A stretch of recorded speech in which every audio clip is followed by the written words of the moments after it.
I just spent the last hour trying to find any sort of positives about the 2021 Alfa Romeo. Other than delivery, there's absolutely nothing. I've wasted an hour.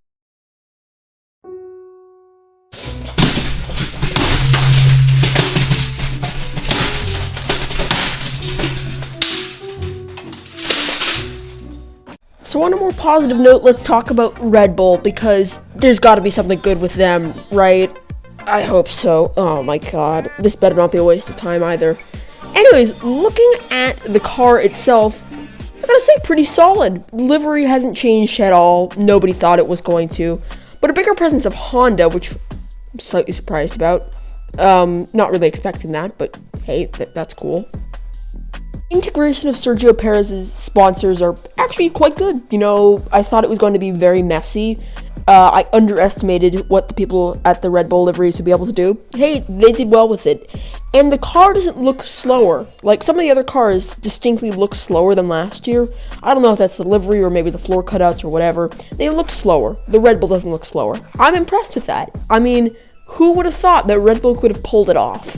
Now, technically, Red Bull's interesting this year.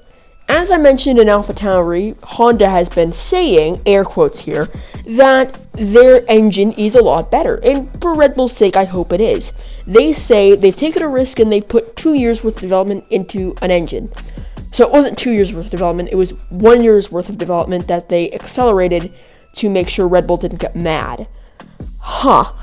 But aside from the continuity errors in the release of it, overall, I'm excited for what's coming for Red Bull. Now, let's talk about the aerodynamics, because I think Red Bull's found some loopholes here.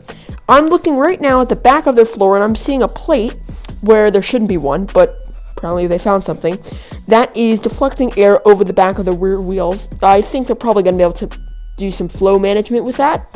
Very exciting. Something I was really surprised about, though, was the barge boards. The barge boards, I think, are a really, really big step up for them.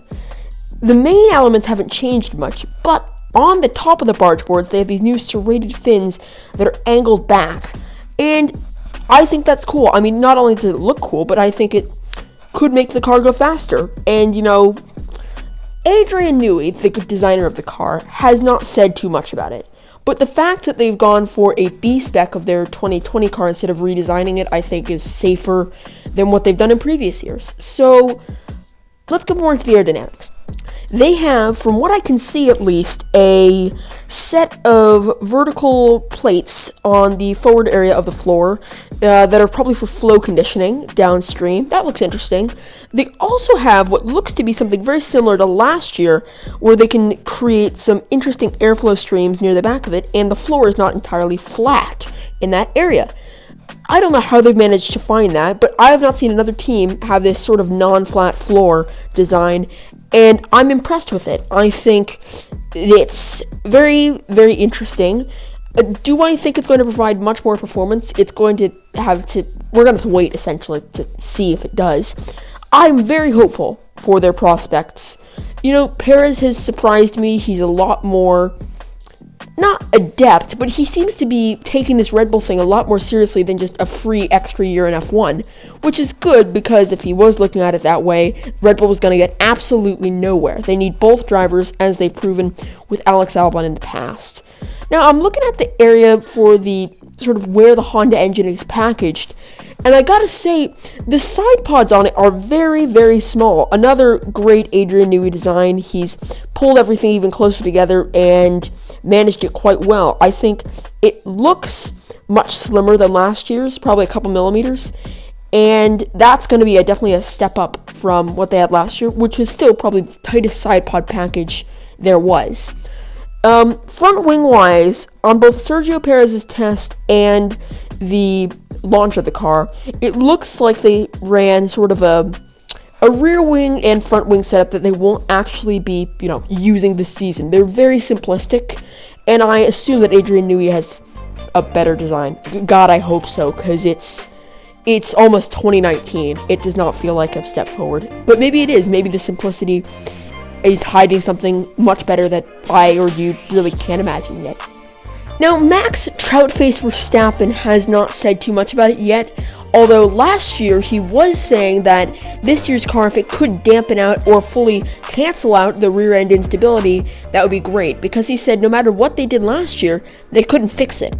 Now, that is pretty worrying when you have a problem on the car and it takes it takes another year for you to fix it. They've known that instability was there since early 2020, or at least the early 2020 season when Albon was spinning all the time. I mean, from this footage right here that you're watching, this is me taking the 2020 car around Silverstone. I can tell you, it actually does feel unstable in some places. Not where Alex spun. Alex did that simply to make Max look better than he already does. But, it did feel unstable near the Maggots and Beckett's corners of the track, and I was really surprised by that. Now, that may be because I'm running an experimental suspension setup that I'm not used to racing with, but I doubt that suspension setup is quite good on a Mercedes, and it feels okay on the Red Bull at other tracks.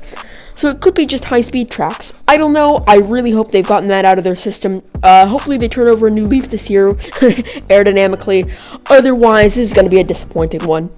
Now, on the whole, we're going to go back to the liveries soon. I think they're pretty well set this year I think they're going to best last year's talent. I think they could win the championship. Now, here's my reasoning behind this. Before you say, you massive screaming hypocrite, you said they would be 3rd or 5th or whatever you said in the predictions video. A couple things have happened since then. One, they got Perez instead of Albon, which was massive. I mean, I have no faith in Alex Albon and his ability to be able to keep up with Max Verstappen, even if they bring him back, which I don't think they will. But anyways, also the Honda news. If Honda is close to Mercedes this year, then this will be great. I mean, I know Mercedes. I know Mercedes in a way that I think they're going to change the engine. I bet it will be better, but I hope it isn't. I hope Red Bull could, have some actual racing with Mercedes this year. As an era, the one that we're in right now is not terrible for overtaking. I mean, we have people whinge about it all the time, but I think it's not that bad. I mean, remember a couple of years ago, all right, fine. 2010, 2012, all those great years in F1. Yeah, there was some great overtaking then, but right, we're in an area where the cars are very complicated. They throw up a level of dirty air that we can't control, right? I think this could be a good season for racing. Shall we go back to the livery then? What are my thoughts on that? Well, I don't know. I mean, I think the integration of the new sponsors has been fine. I think the car looks very bare without some, Aston Martin sponsorship. The rear wing of the car looks, I don't know what it looks like. It's just there, with the big Honda logo. I mean, it's cool, right? And the Honda logo on the nose, also very cool. I think the car this year probably looks a little bit better than last year's, but it feels like it's missing something. Now I wanted to mention something. Now the under nose section of the car, where it previously just had FIA action for road safety, it also has We Races 1, so they've moved that into a less prominent area of the car. I assume we're probably going to see that from some other, teams, but maybe not. Yeah, and there's not too much else to say about it. I mean, the nose of the car looks good. I don't think they've changed the livery around there, so that stays pretty solid, although it still does look pretty blocky, so I don't know. I mean, it's a good livery, right? And in the light that they showed it off in, it's excellent, but I don't think it will look as good as it does on this, this white screen, this green screen, whatever they used, than it will on the track. It highlights the red in such a way that I've never seen on the track. I've never seen, unless they've changed the red in the Red Bull, then, yeah, sure, maybe that's different, but I don't think so. I don't think it's that much better. It's cool, but I don't think it's that much better. Thoughts on this car?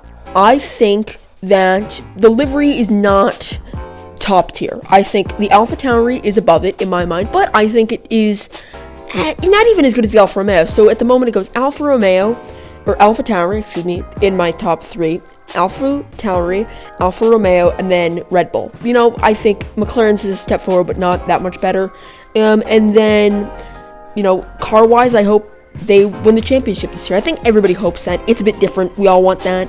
But anyways, if you did enjoy this video, please consider liking, subscribing, and if you didn't like it, explain why you didn't in the comments. Maybe we can change something here at Technically F1. Thank you. Goodbye.